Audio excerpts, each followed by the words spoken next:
Hi, my name is Pam Colleen, and welcome to my podcast, Circadian Reboot, where we discuss everything circadian. And today is the third installment of the series of interviews I did with Morley Robbins, founder of the Root Cause Protocol. We were a little rushed at the end, so we didn't get to cover everything we wanted to cover. So we're going to probably do at least another installment to this series. And I should be publishing that over the next month or so. For those of you who don't know who Morley Robbins is, he is also known as the Magnesium Man.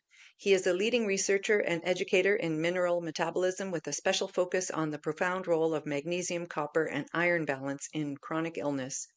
After a successful 32-year career in the healthcare industry, Morley turned his attention to the root causes of disease, uncovering the critical importance of mineral balancing in cellular energy production and oxidative stress management. He is the creator of the Root Cause Protocol, a comprehensive approach designed to restore mineral harmony and support deep healing at the foundational level. Through his work, Morley has helped thousands of individuals and practitioners worldwide better understand how mineral dysregulation underlies many modern health conditions, from fatigue and anxiety to autoimmune disorders and neurodegeneration. I'm really excited to collaborate with Morley as I've been a mineral balancing practitioner since 2009 and truly believe that when practitioners who share the same goals work together, especially those who understand the critical role minerals like copper and iron play in our overall health, they can maximize their ability to help clients heal. As I mentioned, Morley and I are planning on continuing this interview series with each conversation building on the last. Our goal is to give people who are struggling with complex chronic illness more tools for their healing journey and hopefully help them move through the process a little faster and with more confidence.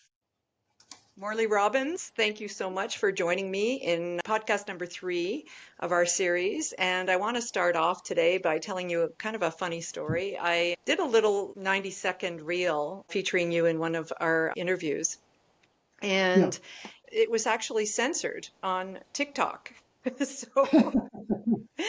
So there's another badge of honor for us. That's my second one that was censored on TikTok. My first one that was censored had to do with population control. So 2 badges of honor on my part, and there's one check for you. So What were we talking about that it got was them the all worked up? 1984 snippet that I took from our first podcast, I think it was, and you were Well, that's talking about terrific. escaping the healthcare matrix. And Right. at any rate, so I guess the TikTok people didn't like what you had to say. Or whoever runs those people. Yeah, exactly. That's okay. I mean, Yeah, well, we can be proud of ourselves. what's the expression about the truth becoming an enemy of the state? Exactly. Exactly. But at Right. least it's still on YouTube and wherever else I posted it. So it didn't get censored from there. And I was censored on YouTube many years ago. But It's funny. right now my account's still alive. So yeah. I would think it would be more on YouTube than TikTok. That's very funny. Okay, Yeah. whatever. I guess they don't like anything that touches on the totalitarian state or depopulation. So now we know. Now we know. That's right. Keep that in mind. At any rate, thank you for joining me again today for part 3. And I think we can Yeah. just try to tie everything together that we spoke about in the first 2 episodes. One of the issues that I think we didn't talk about, I think that we should probably address today, is the controversy around vitamin D and taking vitamin D supplementation. I don't think we've actually discussed it, and yet it is a big No. topic. So if you don't mind, maybe we can start with that. Sure, that'd be fine. Again, I'm a pretty simple guy, and I try to keep it simple. But the whole idea behind the RCP, the root cause protocol, it's very singular focused. It's um, it's really designed to help people increase the amount of bioavailable copper in their body. And the protein that represents bioavailable copper that nobody talks about is called ceruloplasmin. And cerulo is a French word for sky blue. And that color blue attracts red light. It's a very important color in the body. And why is that red light important? It's because the complex 4 of our mitochondria. So you have the Krebs cycle, and you have the electron transport chain. And when the electron transport chain, which is complexes 1 through 4, get attached and connected to complex 5, you have what's called oxidative phosphorylation. And complex 4 is sky blue. Complex 4 attracts red light to prevent nitric oxide from blocking the final stage of converting oxygen into water. And when that does happen, when water is produced, we can release energy. You can't release energy unless the pH is 7.0. So it's all these different factors come together, light and pH and minerals and what have you. It's fascinating. And so then along comes this metabolite, vitamin D. And the part that I think a lot of people miss is most of the programming, the conventional programming that we've been exposed to, is all a falsehood. You know, the idea that cholesterol causes heart disease. No. The idea that anemia is only iron deficiency. No. The idea that taking calcium will help you with your osteoporosis. And I could go on. When I got to 36 metabolic lies in the narrative, I said, okay, the whole narrative is off. It's backwards. And so that's when I started to say, what does it take to build health and energy in the human body? And so it was this meticulous fact-checking against the narrative. The narrative is completely corrupt. There's no aspect. People want to believe that, well, yeah, they got that wrong. They got that fluoride thing they got wrong. Yeah, they got that, whatever, the sugar thing wrong or whatever. It's like all these things that they got wrong, but oh my gosh, I've got to protect the vitamin D. And I swear, I do not understand the brainwashing that has taken place with that one supplement. Do we need vitamin D? Of course we need vitamin D. Do we need it as a standalone supplement that is hyper added to our diet? Absolutely not. One of the principal criteria for consideration in the root cause protocol is, there's two questions really. Is this nutrient helping to increase the bioavailability of copper? Is it helping to produce more ceruloplasmin? And is it going to help produce more energy? Well, when you get into the weeds of it, we're very much opposed to, big supplementation of zinc. Zinc has nothing to do with energy and everything to do with killing copper. It's really good at it. It's very, very effective at killing copper. Iron, we can't live without it. But this idea that we're all anemic is part of the lie, part of the narrative. And the messaging that's online and in the doctor's office is, if you're fatigued, take more iron. It's the worst thing you can do, because iron is going to block copper uptake. It's going to block bioavailability of copper, what have you.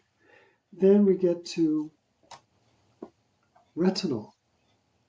The part that people don't know about is the research by Dr. Hammerling from 2016, 2019, 2021.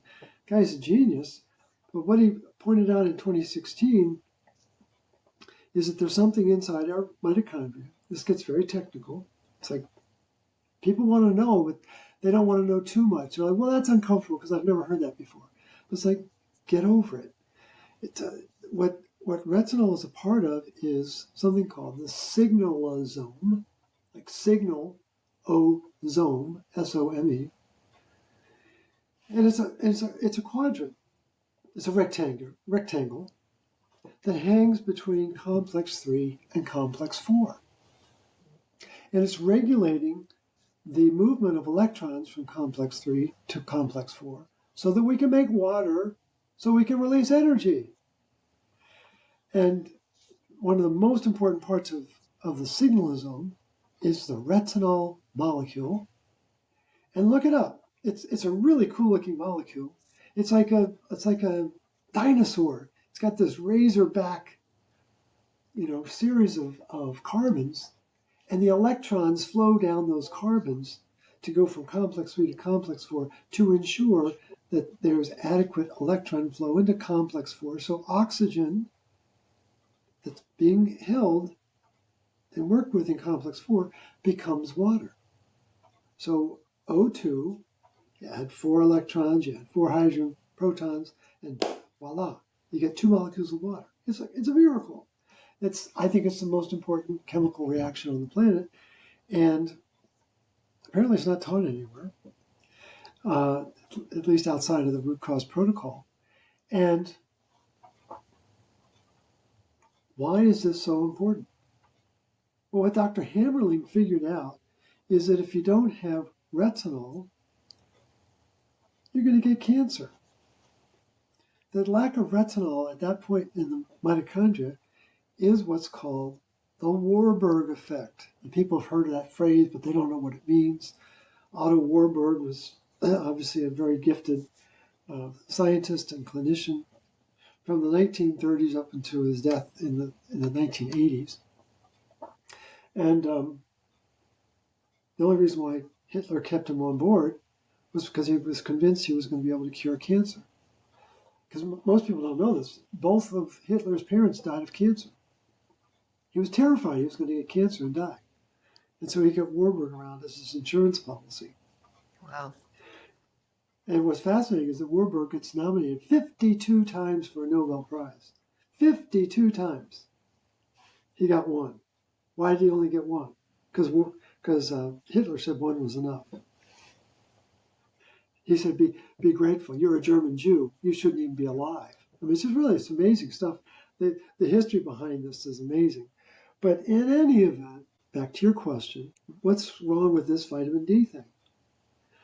Well, there are many things wrong. And for those precious few who really want to do a deeper dive on the rcp123.org website, there's a masterclass on vitamin D that we did back in 2020.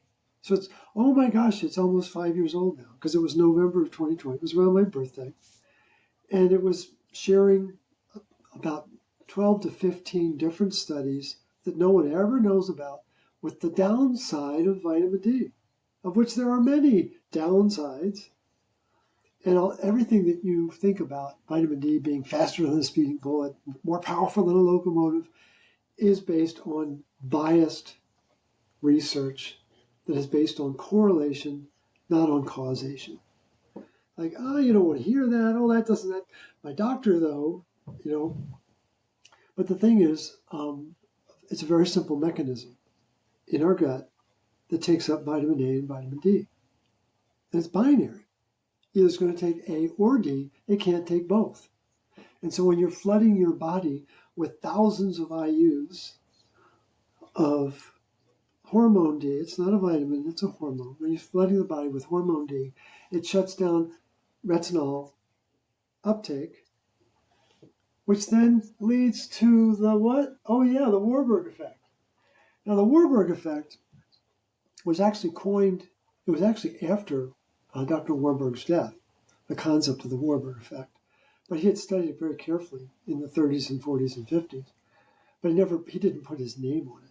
It was another scientist who I'm blanking on right now.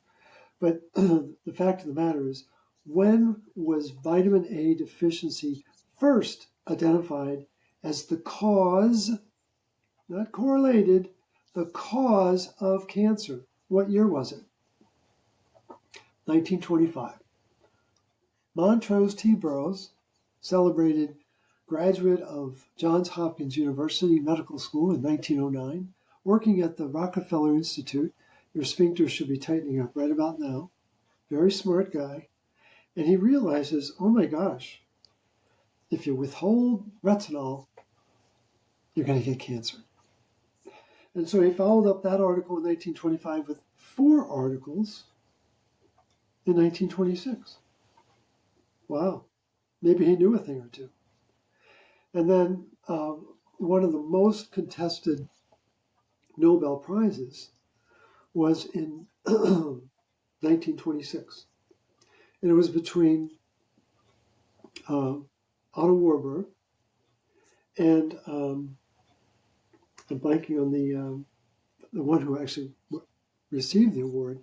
I'll think of it in a minute. But in any event, the issue was what causes cancer?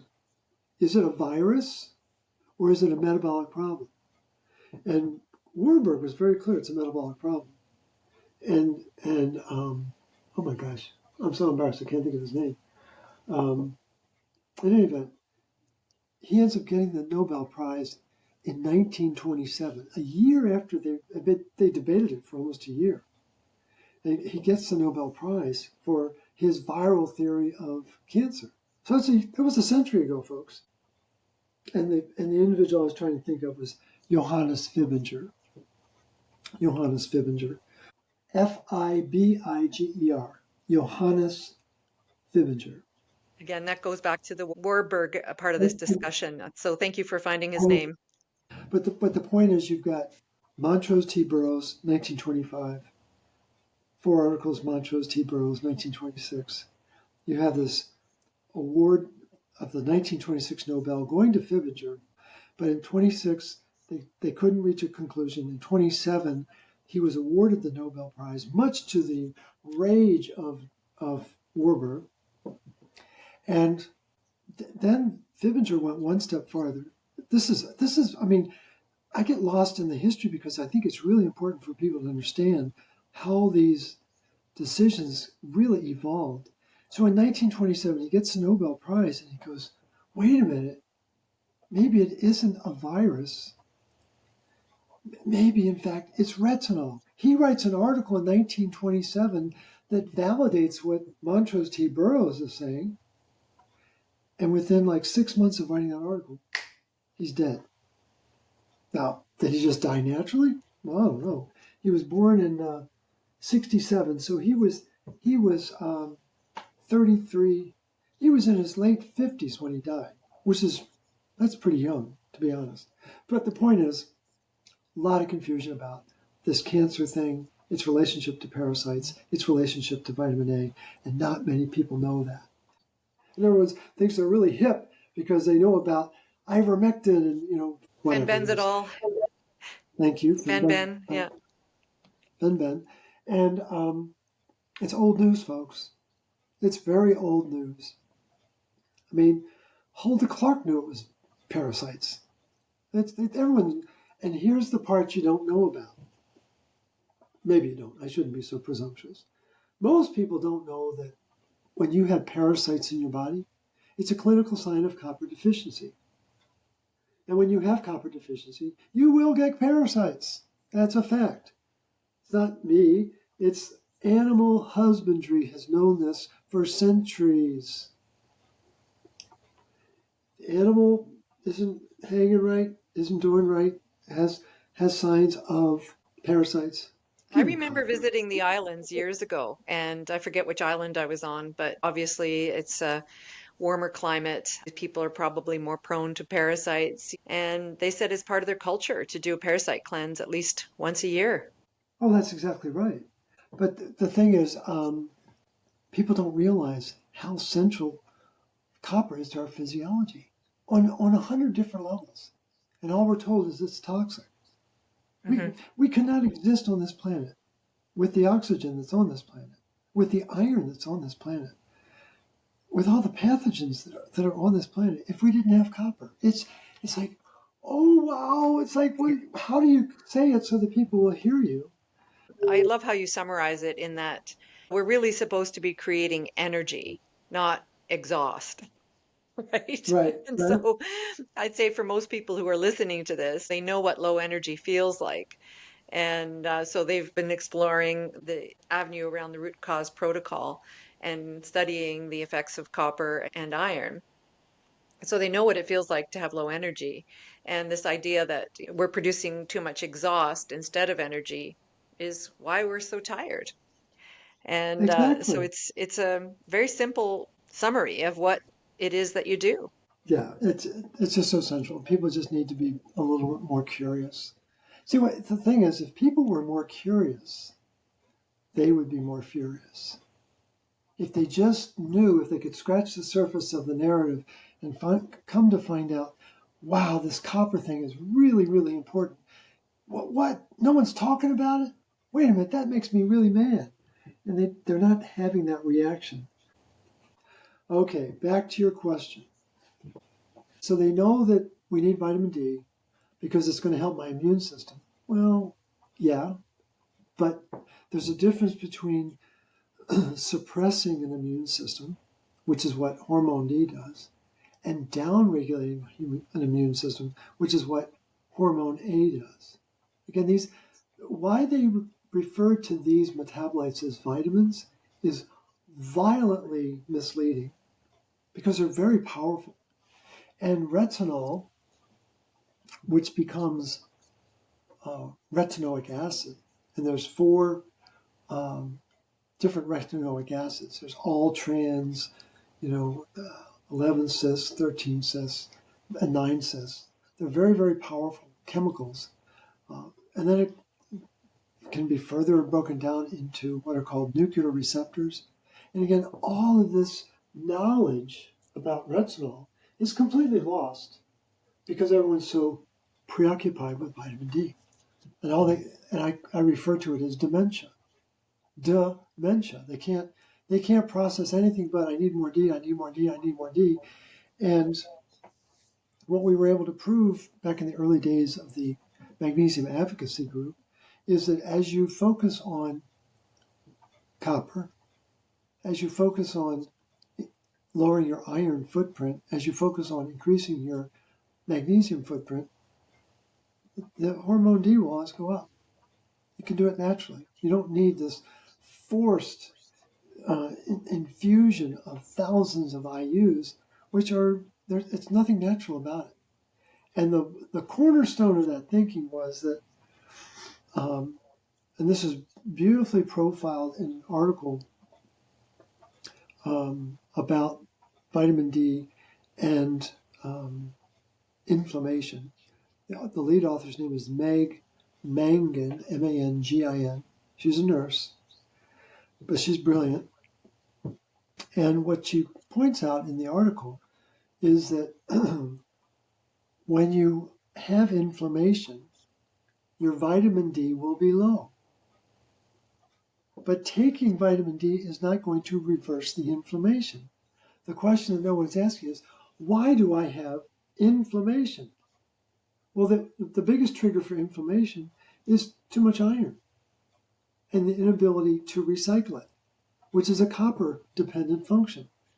And so they've tricked people into thinking that if you would just take more D, wink, wink, your inflammation would go away, wink, wink, and it doesn't. And if you really want to solve the inflammation, take vitamin A. Right. Because it gets iron back into the recycling system and lowers its toxicity in the tissue and in the blood. That's a great opportunity for us to elaborate a little bit more on the root cause protocol. And I know that you remove a lot of things. We talked about that in a previous show. One of the things you can do to remove from your life in order to help start the balancing process of the minerals is to reduce stress. And that's global thought, and it's hard to get into all the details around stress. But nevertheless, we touched on it in a previous show. And then we talked a lot about retinol and the animal foods that are high in retinol. And of course, we've been scared off of a lot of these foods, whether it's butter, liver, homemade gravy, whatever the case may be. We're not eating these nutrient dense foods that our ancestors would have survived and thrived on. And so we have to return to eating these foods like even beef liver. I know you're a big fan of liver and liver supplements and so on. So these are some sources where we can get some really, really high quality nutrition. The other things that you talk about adding in would be things like real sourced vitamin C, bee pollen, oysters, perhaps mushrooms, nuts, to try and get the copper up through using whole food sources. And so maybe we can touch on some of these factors as well. Yeah, it's the whole basis of the RCP is to,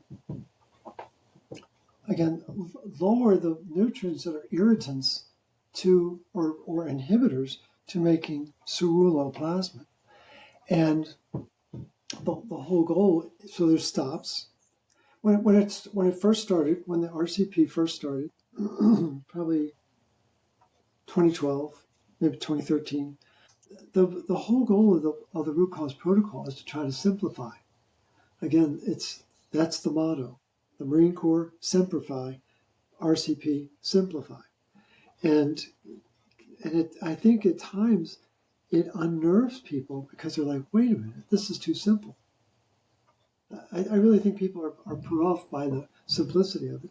And that's their problem, I think, because I think Mother Nature is ultimately a very simple design. I really do. And so we've picked out these nutrients like the beef liver, like the yard eggs, like the grass-fed butter, the grass-fed heavy cream, that are historically very rich sources of retinol. And there's a wonderful article by a Dr. McHargue, McHargue. You've never heard of him. I'd never heard of him. He was at the University of Kentucky. And in 1925, he wrote this amazing article. What do those retinol-rich foods attract? Copper! It's not rocket science. But yet, well, no, copper's a toxin and you've got to stay away from it. You need more iron. Please take some vitamin D. And people don't see the game. They don't realize we're being played like a fiddle. And they get very, very worked up about it. But my doctor told me, and like, your doctor doesn't know. These are all diversions. I mean, they did it with fluoride and sugar. The sugar industry needed something to divert the attention away from sugar causing or having something to do with our cavities. And then you have the vitamin D supplement industry, of course. They knew we were going to be spending more time inside, taking us away from the country, putting us into cities, and changing the architecture of the buildings so that we're not outside and we're not getting the sun exposure because the windows are all locked and sealed. So all of these things are diversions to whatever the politicians or the corporations or what have you are planning to do. So yeah, the vitamin D was a pure diversion. And people, there's a part of all of us that we don't want to believe that we're being manipulated like that. And it's just like, well, I don't know that in our lifetime, I don't know if we'll ever really know what this whole game is about. But I know what's out there is a video game. I get that. Just like the Matrix. And we're here to learn our lessons. And I think even more importantly is learn how to express ourselves in the face of our lessons. And I think one of my biggest challenges isn't finding the information. I think, knock on wood, I think I'm pretty good at finding the information. It's restraining myself from being hyperbolic about it. Like I want to get up on the rooftops and just scream, like, don't you get it?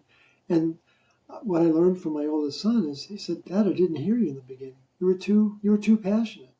Now that you've mellowed and you're a little calmer about it, he said, it makes so much sense. So that was important feedback for the old man to get. But the key is getting people to be more curious and then be willing to be more furious. We got to change the system. The system is not going to change. I don't think the system will change until the public either steps away and says it's no longer relevant, or steps in and says it's got to change. Mm-hmm, mm-hmm. And that's not the natural order of things. Is for the public to want to step in and get engaged. Is there a simple test? Is there a simple test, Morley, that people can do to test to see where their ceruloplasmin is at? Of course there is, but it's not allowed. It's so painfully simple. And so the Swedish scientist who discovered ceruloplasmin, Holmberg and Laurel, they first identified it in 1941. They first wrote about it in 1944. But the real cornerstone publication was 1948. Imagine waiting 7 years to share something that you know is really important. And then 3 years after that, in 1951, they wrote a very important article about the oxidase properties of ceruloplasmin. And what they point out is that this protein expresses different enzyme functions. It's like having a car that can be a boat and a plane and a yacht. And, it can morph into, like a transformer, it can morph into different structures, but express itself through different enzyme functions. And that's really what runs our body, our enzyme functions. The electrons move because enzymes are in play. Food gets digested because of enzymes. All the signaling in our side of our body is enzymes. And what are enzymes? They're just little engines. And so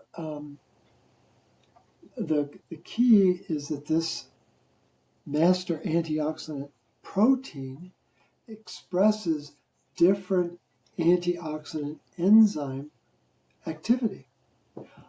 Oh, you're iron. I'm going to use the ferroxidase. Oh, you're an amino group. I'm going to use amino oxidase. Oh, you're a phenol group. I'm going to use phenol oxidase. And there are 15 different substrates, 15 different components that it can respond to. And what does oxidase mean? Well, I'm going to use oxygen, and I'm going to change the electron structure of this element and make it worth working with, make it safe to work with. And it's very elegant. And I don't begin to have mastery at it's called physical chemistry, the PChem, the physical chemistry of it. I don't understand that. I just know it's important. I know that this protein, the ceruloplasmin protein, allows us to work with oxygen in a very powerful way. And when iron works with oxygen, it creates rust. And so it's like, that's not complicated. That's not a really complicated concept. Copper works with oxygen cleanly to make things work. Iron causes rust. And iron is a waiter carrying oxygen, very specific functions within the body. But the literature would tell you that iron is so intelligent and is running the body in an amazing way. Every step of iron metabolism is copper dependent. Every step. It's like a mother hen watching over its flock, and the little chicks do crazy things, and the mom has to get in and no, do it this way, and that's a very disruptive model for what copper's relationship is with iron. They're Now, very different. can you describe perhaps when people do start the root cause protocol and they've started removing things like stress, again, difficult to describe what stressors they may have, but Right. when they start integrating some of these principles, can you describe perhaps what happens initially, short term, midterm, long term, as they apply these principles? Great question. Wonderful question. The biggest change that people notice is they have more energy. Hands down. Now, again, we don't have a rigorous scientific study where we've got controls and we've got experimental groups, and these people have, chronic fatigue, and these people have cancer, and these people have heart disease. And what did the protocol? We don't do that.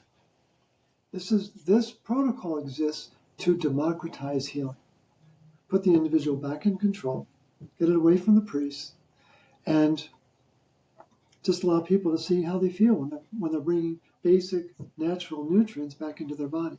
But the hands down reaction is people have more energy. And we realized we were onto something, an unintended consequence. We realized we were onto something when people were writing into the magnesium advocacy group, which is now called the RCP group. But they were writing in saying, I don't need as much thyroid medication. I don't need any thyroid medication. I can't believe how much energy I've got. And that really began to wake us up that, wow, there must be more to the story. And that really, over time, led to this concept of ignore the enemies, ignite the energy. And so the enemies in our world, in our narrative, conventional world, are heavy metals and toxins and diseases. Oh, you have cardiac disease. Oh, you have diabetes. Oh, you have dementia. I'm so sorry. Those diseases don't exist. Mm-hmm. What exists is stress-induced mineral dysregulation, which undermines energy production and creates metabolic dysfunction, which then creates the symptoms that people think is the disease. It's just a symptom of energy dysfunction and the low energy production. And once you start to reverse that, symptoms go away. So energy comes back, but people find pain levels change completely. They find that they, not always, but many people found that they lose weight. Many people find that they are able to digest food the way they've never been able to digest it because they've got the nutrients that are needed. And it's just, again, the body under stress will start to store iron. It's a natural reaction to the stressor, iron. Now, And we you, live you in a recommend very, for the excess iron, you recommend donating blood, different for men than for women. Maybe you mm-hmm, can discuss a little bit about the bloodletting, if you will, and see what kind of results people get after they donate their blood. yeah. I get calls from people, as you can imagine. And usually I, I get the calls when people feel like they plateau. Hey, it's not working. Something's wrong. And I only have two questions I ask them. Have you dumped your iron? And have you dumped your fear? And most people haven't done one or the other.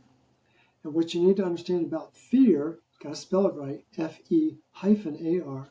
When you're in a state of fear, you become a magnet for iron. Why? Because you're in a sympathetic state.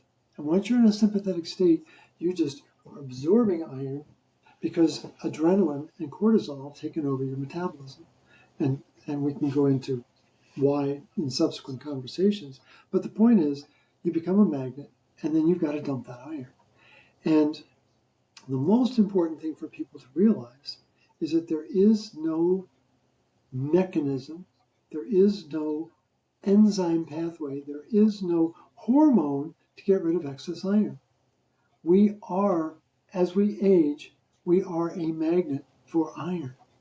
And if you want to know how much iron you have in your body, it's not my idea, it's the work of the leading iron biologists on the planet. Take your age, multiply it times 365, and you're going to get a 5-digit number.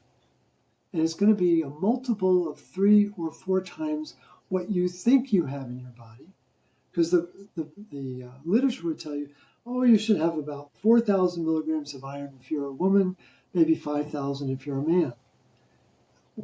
According to that formula, what I have is 27,000 milligrams of iron. Well, that's a multiple of 5 times what is considered okay. And I look differently today than I did when I was 20 years old. And it's iron. You know, it's a very simple concept that aging is iron accumulation. It's not my idea.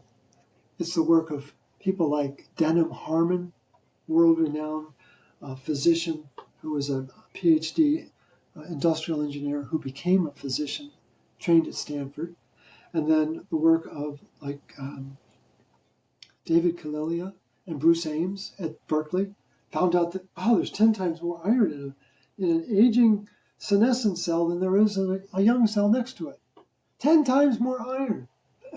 I heard a Because great quote that you talked about with Ray Peat, and we hadn't discussed this. We've already discussed the effect of sunlight, but you yeah, talked about a really fantastic quote here from Ray Peat where he said, sunlight is what keeps copper from becoming iron. So nature has answers for us. They're free of absolutely. charge. We just have to honor them. Yeah, and if I have any, I have very few regrets in life, but one regret is not being able to ask Dr. Pete, what exactly did you mean by that statement? I think I know what he meant. I think it's the importance of sunlight activating retinol to allow for copper to become bioavailable, to allow iron to recycle and become usable again. But I think it's the most provocative, thoughtful statements I've ever heard in all of my 16 years of doing this work, but I've never been able to verify what did he really mean. But it's like, I think We I all feel know. better when we're in the sun, Morley. Of course we do. Photo modulation, I get it. But here's the part that I think people miss. It's the sunlight hitting folate, which is a B vitamin, B9. It's a copper dependent B vitamin. And I think many of them are. This one I know for a fact is copper dependent. That folate enables retinol to activate the copper pumps, ATP7A and ATP7B, which then allow the body to load up the copper-dependent enzymes in the body, which are really what run the show. And if you don't have the sunlight, you don't activate the retinol. It needs to be broken down into its what are called retinoids. And that's what allows copper to become bioavailable. And that bioavailable copper is what allows iron to be regulated properly in the body. And those additional steps of understanding is what's missing in traditional training in practitioner schools. They don't go the extra mile to explain what's really going on with this sunlight. Oh, it's the sun that's making me feel better. We all do feel better with sunlight. I get that. But what's really going on is the sunlight, the true sunlight inside our tissue, is being brought to you by ceruloplasmin. Ceruloplasmin is the internal endogenous sunlight that enables energy to be made, enables signaling to take place, and it just totally changes the concept of what does sunlight really do, and what did taking us out of the sunlight do, as you were noting earlier.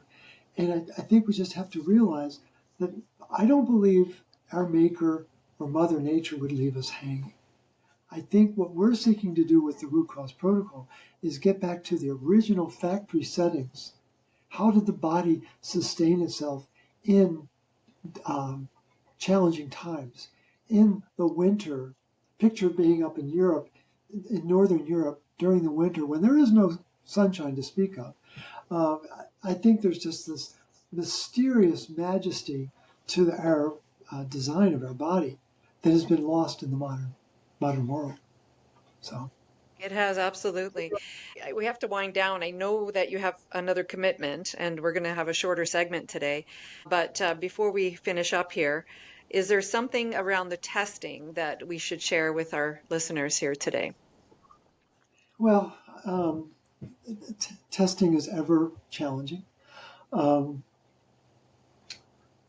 So I'm 6 feet. How tall are you, Pam? About 5'8". Okay, so I'm 4 inches taller than you, which means I'm smarter than you, right?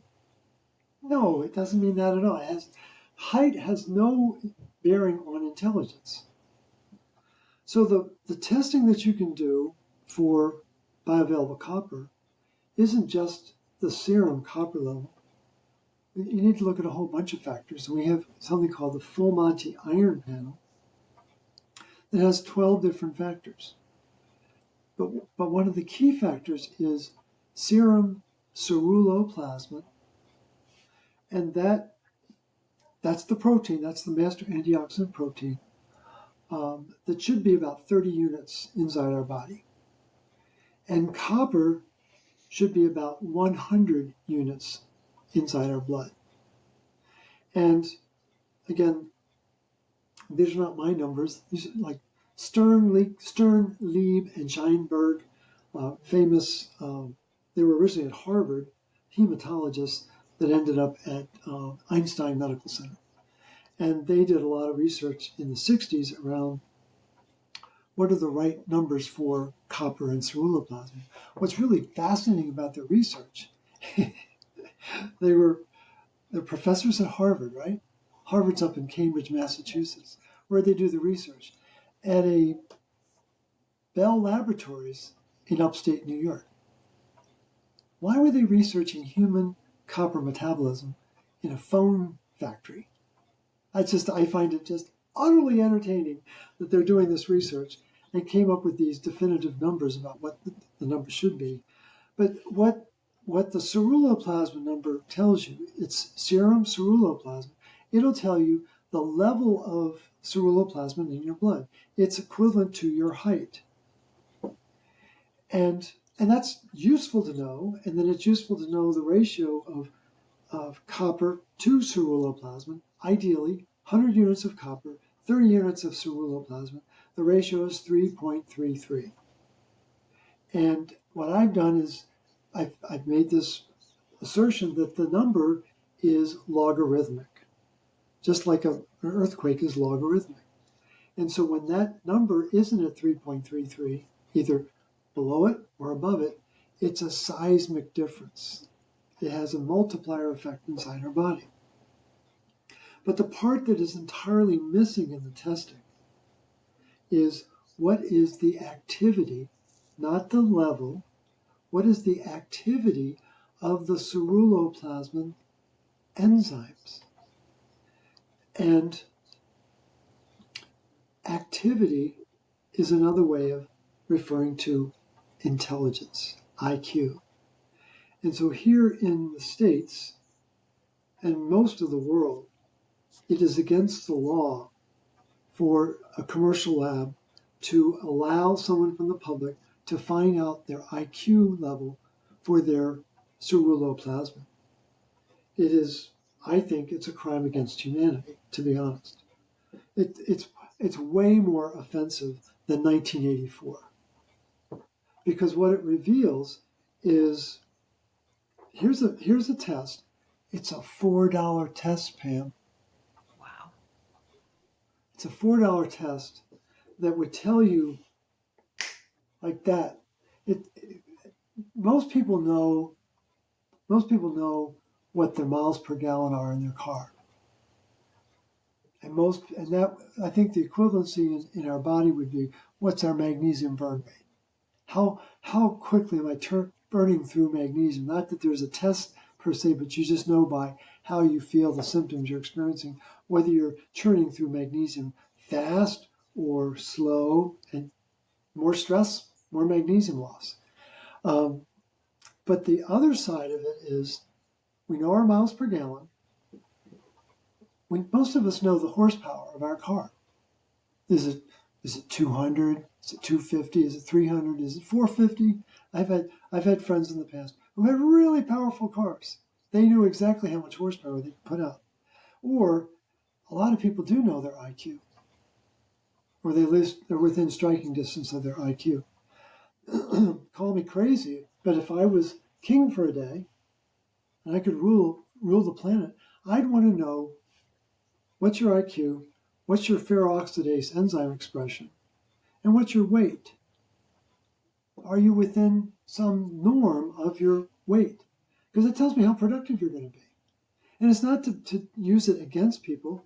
It's to say, it's the first thing they do when you go into the military. They give you an IQ test. They stratify the recruits, and they say, you guys and gals that did really well, you're going to go in intelligence, and you folks over here, you're going to go in KP.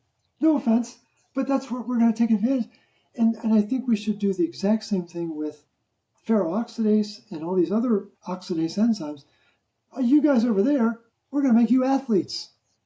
You folks over here, you need some help. You need some support. And really get people to realize that this isn't a mark of a fate. It's just an indication of where you are. And it can be changed. It can be enhanced. And get people to realize that the body has this innate wisdom, this natural capacity to heal itself if it has the right nutrients. And that's really what the protocol is. Is it easy? No.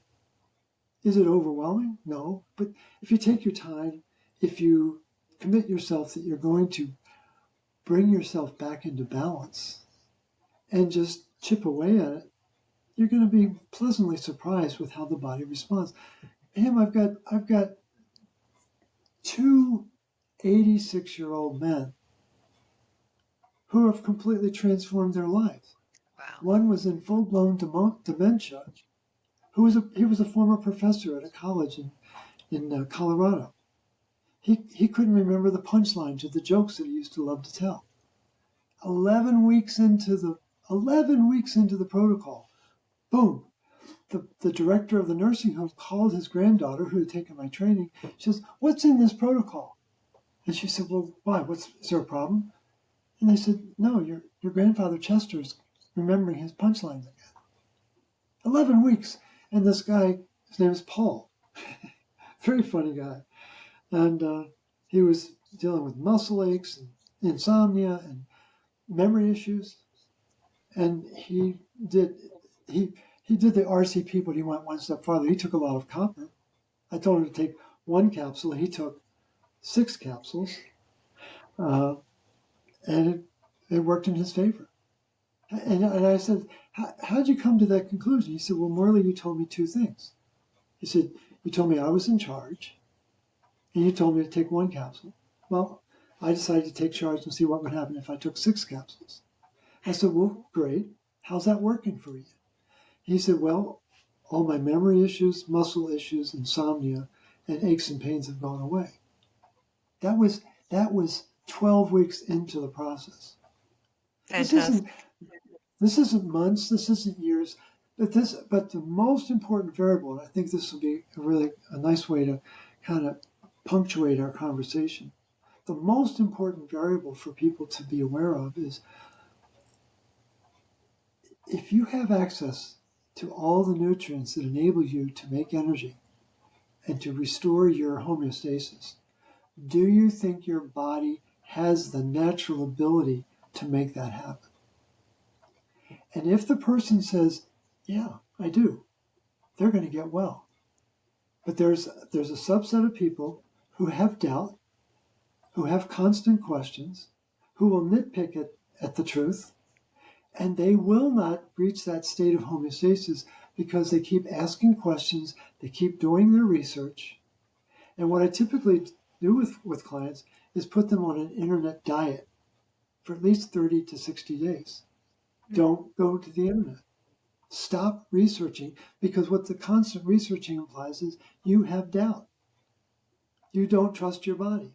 You don't believe that your body has this natural ability if it's given the nutrients it needs.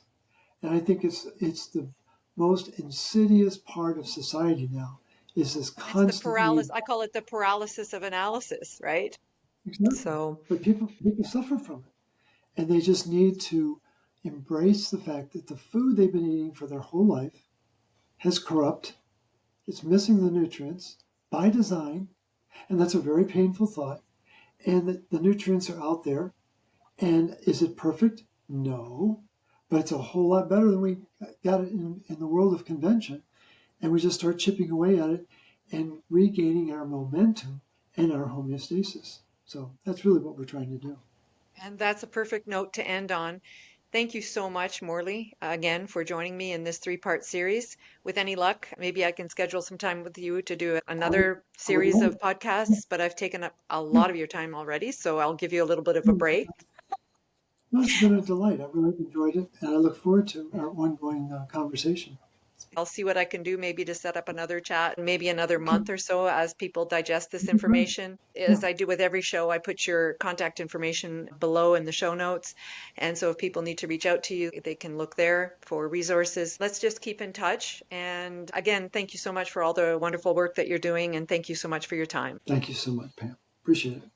Thank you for taking your precious time to listen to today's podcast. For more information about my health coaching services, feel free to visit my website, www.pamkilleen.com. That's KILLEN.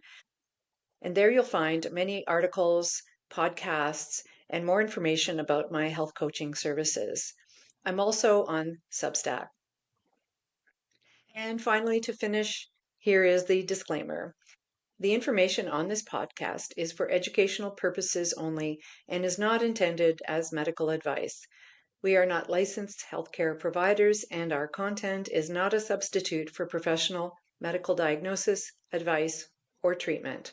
For personalized health guidance, or if you have specific medical concerns, please consult a qualified medical professional. They can assess your individual health needs and offer recommendations tailored to you. By listening to our podcast, you agree to this disclaimer. We assume no responsibility or liability for actions taken based on the information provided herein.